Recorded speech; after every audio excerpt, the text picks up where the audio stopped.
अगोदर व्यवस्थित सेट झाल्यानंतर भाषणाला सुरुवात करायची आहे। अगोदर माईक व्यवस्थित सेट करून घ्यायचा आहे। नमस्कार, माझे नाव स्वराज रंजन, इयत्ता 4वीचा विद्यार्थी। माझ्या शाळेचे नाव जिल्हा परिषद प्राथमिक केंद्र शाळा कोटी। माझ्या भाषणाचा विषय आहे आपल्या आवडत्या व्यक्तीचे चरित्र। यामध्ये मी कोणा महापुरुषाचे चरित्र मांडणार नाही, तर दत्तर फक्त माझ्या वडिलांचे चरित्र तुमच्या समोर मांडणार आहे, कारण तेच माझ्या आवडते। जिंकला नसला तरी हारला नाही पडत, जिंकला नसला तरी हारला नाही पडत। म्हणतोय माझं मन, म्हणतोय माझं मन। होत नाही सिकंदर पाणी येथे एकदा जिंकल्याने, अरे होत नाही सिकंदर पाणी येथे एकदा जिंकल्याने, झाला नाही फकीर कोणी येथे एकदा हारल्याने, झाला नाही फकीर कोणी येथे एकदा हारल्याने।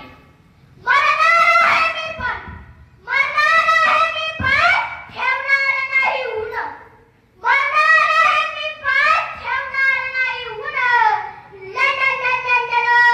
म्हणतंय माझं मन, म्हणतंय माझं मन। अरे अशी कविता म्हणत सदैव मला प्रेरणा देत राहील माझे वडील, माझे पप्पा, माझा बाप समोर बसलेला आहे प्राध्यापक रवींद्र नारायण दवणे।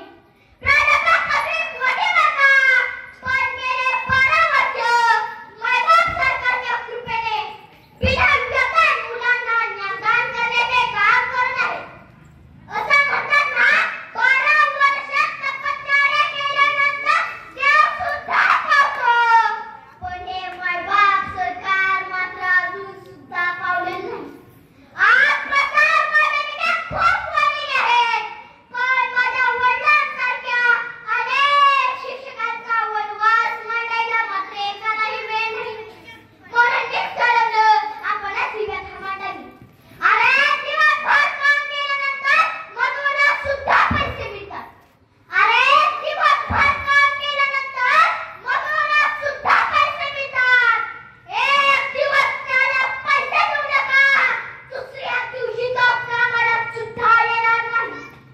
आणि तसंच तब्बल 12 वर्ष हाडाची कळ आणि रक्ताचं पाणी करून दररोज 50 किलोमीटरचा प्रवास करून जगातील दर सर्वोच्च ज्ञानदान करणाऱ्या माझ्या बापाचा मला अभिमान आहे, हे मी छाती ठामपणे सांगतो।